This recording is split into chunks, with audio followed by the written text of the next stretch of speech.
This week's episode of GrateTV is brought to you by a new sponsor, spitjack.com. And if you go to spitjack.com, you spend $38 or more. Enter the promo code GrateTV. GrateTV for you get a pair of gloves. Awesome. Cooking gloves there as a special bonus just for watching the show and ordering. Coming up on GrateTV, going whole hog. How to do it, how to take the temperature, and more coming up.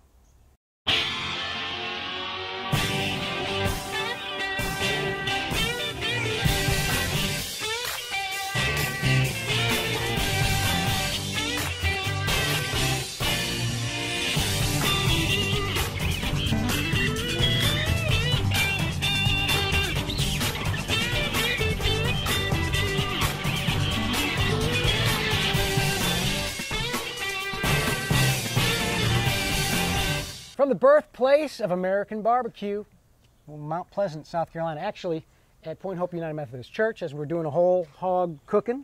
It's GrateTV. Jack Waiboer, 3-time South Carolina state champion. I'm Bill West with barbecuetricks.com. Cheers today. Cheers. Coffee this morning. You know, I'm going to pretend like I'm having my Bud barbecue sauce. Bud barbecue sauce. So we'll have that later. All right. But it's been cooking all night. And this is what we're doing today. Just taking a look at a pig. What was the official weight on this?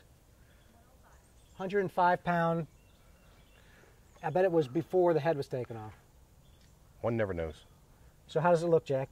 It looks beautiful. I think you guys did a great job. Stayed up all night last night cooking it, Bill? We did. We put it on about 9 o'clock. And it's, what time is it now? Early. It's about 7:45. 7:45. So here we go. I was going to start out with a question because Joe here had a question about taking the temperature. How do you, because you got a lot of different things going on with a hog. You do. How do you know what temperature is done? Well, done temperature is kind of a feel, Bill. When you put your probe in, you want to make sure that your probe slides in without resistance. Rule of thumb on a hog, it's usually right around 185, 190, 192. When you start getting up into the 200 range, you start working into a situation where things are going to start drying out on you, especially because you have to work with the loins and the hams and the shoulders, and they're all going to get done kind of at a different time. So you want to make sure that your temperature gauge slides in more or less, we call it like butter. So you get your handy dandy temperature gauge out, which is a good thing to have. This is a ThermaPen, and we enjoy ThermaPen because they're instant read. Got a good little probe on the end of it. I don't even think they make this kind anymore. I've been trying to. We have them at barbecuetricks.com, but it looks like this model sold out. They got a smaller one that's waterproof. Anyway, this is awesome. Good stuff. And then normally what I do is I check the temperature on all parts of the hog. You make sure you get right into the middle, down in the ham down here, and as you slide it in, you'll see that it has very little resistance going on. And you see how I'm just sliding right in there, Bill? Will the ham typically be the last to get done? Yeah, the ham is the biggest, got the most mass in it, so it's going to be the biggest. But you got to watch the ham because it's also the leanest part of the hog, Bill. So if you get it too done, then it's just going to dry out on you. It's not going to be all as tasty as it needs to be. So you got your ham here, and down underneath this part here is where your loin is. So you want to kind of find a space back in here somewhere where you can get in between the spinal cord and just slide right in like that right there. And you can see my temperature gauge is pretty much just sliding right in without any resistance at all. So you get the resistance. It's going in easy. I can see it. It's actually saying 190 something. So it's right in. It's right in where it needs to be. It's actually 194. And then your shoulders are up under this side right here. So you want to kind of get up underneath here, underneath these ribs right here, and get down into that piece of shoulder meat down in there. And look how easy that slides in there, Bill. And it's showing 195, 196. So what if you hit a bone? You want to back off from the bone. Yeah, you don't want to be in next to the bones. You want to make sure you're in the meat itself. You don't want to be in the fat either, because that'll give you an errant reading as well. So 200 is okay though. 200 is, I would say 200 is fine. Once it gets to a situation where it's 200, let your fire fall back. Don't let it die out, but let your fire fall back a little bit to keep it warm, and then let it rest. This is meat, and meat has to rest. We've talked about that before, Bill. This is amazing because you can see the bones breaking through. I don't remember seeing that in the past. Well, it's a great looking hog, Bill. You guys did a great job last night. Burbages. Even though we didn't get a break on it, did we? Winning hams. Winning hams? Winning hams? No, we got it from Burbages. Burbages. But that's okay. We like them. I got to go there.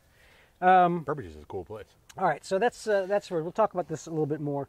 I thought we'd get to our little gadget this week.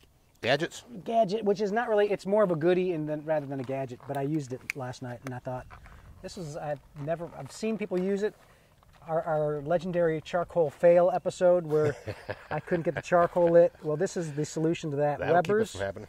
got lighter cubes. They almost look like Lighter cubes. sugar cubes, but they're, I guess, just paraffin. It's paraffin. Paraffin wax. And we are, you light them up, they go, and they burn real easy. Just put them under the chimney, and they get cranking. So they'll spark a chimney right up, Bill. It's great stuff. I use them often. You can also use them in your bullet smoker. When you fill up your tray full of those, put 3 of those little things in there. It'll crank a bullet smoker right up. really good stuff. So not free, but like newspaper, but still pretty cheap and affordable. Weber's original lighter cubes, and a really good deal. Excellent stuff. Weber, give us a call. So where do we go from here? Now the next step, when you complete your hog, you just take it piece by piece? It all depends how you want to serve it, Bill, and all depends what's going on. The skin right now is acting kind of like a bowl of what you're doing right here. So if you want to, you can go ahead and take all the bones out and then use the skin as a bowl, and you can chop or pull or do whatever you want to do, or you can do a standard Carolina pig pick and leave it just like it is. I would take these top bones off and then let your party goers come on in and take what they want right off the pig. That's why they call Bill a pig pickin'. Pig picking. Amazing, isn't it? They come up with these things in the South. So that's it. We'll put, you can see these things will, Yeah, that's kind of a sign that it's done too. Just absolutely. When these bones will pull, this is what you really want to have. And I got to tell you, my favorite part of the hog is this little piece down here in the hock. This is where, in my opinion, where the flavor is. The ham hock. This is where the hock is. There's the hocks on all four. Well, when we ordered this, they asked, do we want the feet on? Feet. I don't like feet. I like hocks, but I don't care for feet. So this is about right. Yeah, and you can see in the size of the grill, Bill. If you had the feet on, you'd have been over top. You'd have been flowing out of the cooker. You'd have had to somehow find a way to band it up to get those feet up in the air, and then you'd be up in the top of your cooker over here. Not necessarily where you want to be.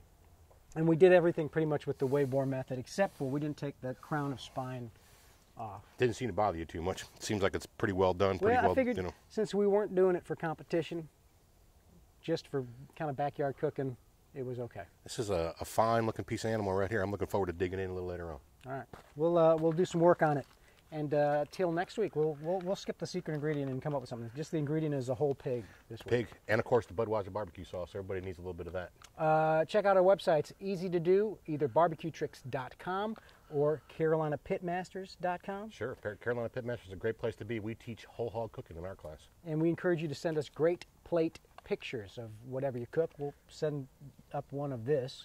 For sure. And send us yours, like one of these here. Either do it via Facebook at our GrateTV website or GrateTV.com. That's it. Jack, GrateTV, Bill, GrateTV. Till next time. Hey, make sure you grill a pig and tear it up. Then eat it. Hug your mama.